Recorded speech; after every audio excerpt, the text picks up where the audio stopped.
Why did he die in such a miserable manner after acquiring so much wealth within a short period of time? Some said he sold his soul to the devil, while others say he only fulfilled his own part of the deal he made with the devil. In today's video, I'll be taking you through the life journey, wealth, family, and death of Ezeego of Iheala. The first African billionaire, Victor Okafor, popularly known as Ezeego of Iheala, was born on the 26th of December 1963, just 3 years after Nigeria gained her independence, into a family from the native of Iheala, Anambra State. Victor grew up under his parents' watch and later on dropped out of secondary school, although the reason behind his dropping out was never disclosed. After this incident, it was said that Victor later joined a gang of bad boys, which later grew into a group of armed robbers, which kept bringing problems to his immediate family. As a result, his father, out of fear and anguish, sent Victor packing out of his house. Victor then resorted to traveling to his grandma's village at Umuduru, where he lived with her for a short while, but sooner relocated to Lagos as things were very tough at his grandma's place, which he couldn't condone, being a young man with high taste and love for easygoing life. What became shocking and got so many people talking was how Ezeego made so much money on reaching Lagos in just a space of 1 year. Ezeego's sudden wealth brought about a lot of controversies, and some say he became wealthy because he sold his soul to the devil in exchange for wealth for a short period of time, only to save his family from abject poverty after he would have been gone. While some said his source of wealth was genuine and was as a result of hard work and God's grace upon him, some also said his source of wealth was partly diabolic and as well partly genuine. Isn't that insane? Most people who took to the last part did because it was rumored that when Ezeego got to Lagos, he started indulging in some fraudulent activities like making people pay advance for items to be delivered to them, which he never does deliver. Such scams mostly go the right way with landed properties, cars, and so on. It was later believed that after Ezeego made a lot of money from his scam business, he thought of the way forward and how to invest the money in some sort of lucrative business, which at the long run was seen as his major source of immense wealth. Ezeego had a real estate company, one of the biggest electronic showrooms where he showcases all new products in Lagos, his hometown, and Abuja. He also had a building material company in some parts of the country. Ezeego later grew so big and wealthy that so many questioned his source of wealth as they compared his properties and lavish lifestyle he lived to his source of income, which if you ask, I would say you cannot quantify. Ezeego built amazing styles of houses then, and sources even claimed some were glass steel plated. He also had a fleet of exotic cars as at that time, which he bought in hard currencies and kept in his garage. He also had numerous cars in his hometown Iheala, and even more that were in use at Lagos, where he resided with his family and children. Considering the number of properties and businesses Ezeego acquired in the country and internationally, a lot of people addressed him as a millionaire, but I think he wanted way more than that. It was as a result of Ezeego's achievement in the shortest period of time and his jaw-dropping properties that brought about a lot of speculations if he was actually affiliated with the Okija Shrine in Enugu or not. While some maintain that despite his legitimate businesses across the country, he still indulges in his usual and former illegitimate business. I sincerely wouldn't doubt why some think in that direction, because looking at today's modern day, a lot of people, especially internet scammers aka Yahoo boys, tend to clone their illegitimate source of wealth with some businesses that, if well investigated, cannot actually measure up.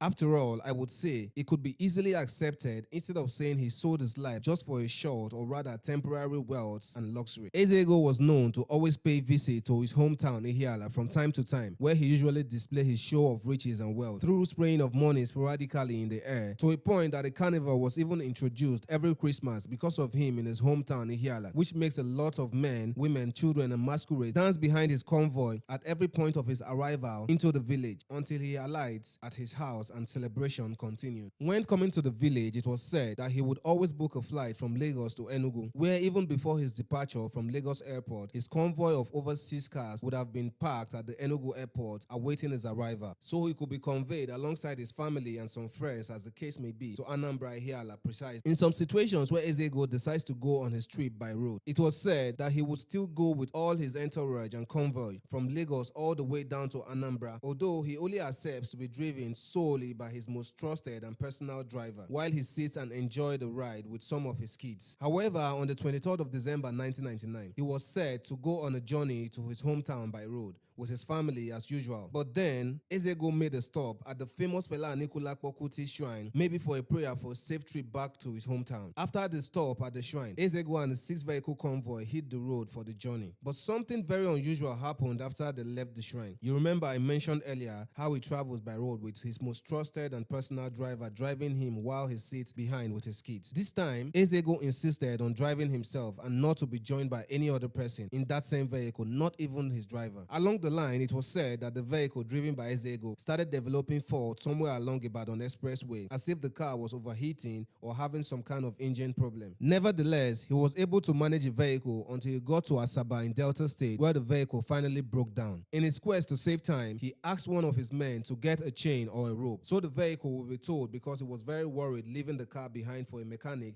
to come fix it later on. Moreover, I mentioned to you that he was a lover of car and would do anything possible to keep his car safe. Now, when the vehicle was tied to another one so it could be towed, another very weird incident occurred, which was after the vehicle broke down at Asaba, one would presume Ezeago would go join his family or one of the vehicles in the convoy. But instead, he still opted to drive the vehicle that was supposed to tow the one that had broken down. And you know, him being the boss, and for the fact that he insisted no one could object. So they continued the journey and passed Asaba. It was said that they were just 2 kilometers away from Iheala, his hometown, when the unbelievable happened. The truth is, no one was really able to give a proper account of what happened, as Ezeago would have been in the best position to do so. But unfortunately, this same incident was what took his life. From what was gathered, it was said that Ezeago noticed the pothole. He then swerved to dodge and stepped on his brake pedals automatically. As soon as he stepped on the brake, the vehicle behind that was being towed by the one he was driving then bashed him from behind, which then led to the vehicle he was driving falling into a ditch by the roadside. Immediately, everyone halted, and there was so much fear and worries on the faces of his family and staff. Some able-bodied men then rushed down to the ditch to help him out if he was still alive. On reaching, they found him with a very serious injury on the face, which suggests his face must have been smashed against the car. The injury was so severe that one couldn't even recognize Ezeago, as his face was swollen. It was said that he was soon rushed to a nearby hospital, which he once contributed a huge amount of money to for charity. The hospital was called Our Ladies of Lord Hospital, but it turned out that his hospital was not fully equipped, or rather equipped enough to handle the level of damage he sustained. He was then referred to a specialist hospital at Port Harcourt,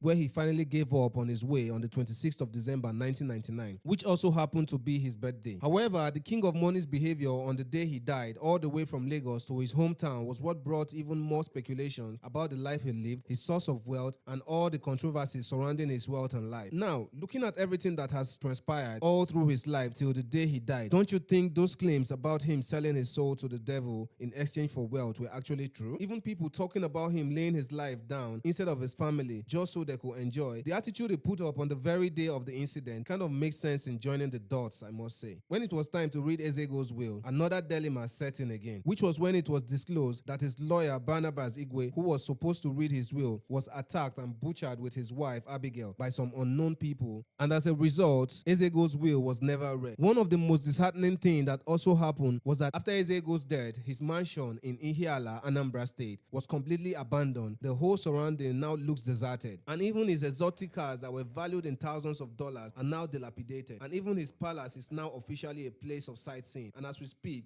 not even a pin has ever left that premises, either by strangers or his family members. All because of the belief that all the properties are affiliated with the Enugu State Okija Shrine, where it was believed Ezeago made his money from. Now, do you believe Ezeago's wealth was from the devil, or do you think his money were actually legit? Please let us know your thoughts in the comment section, and please do not forget to like, share, and subscribe. See you in the next video.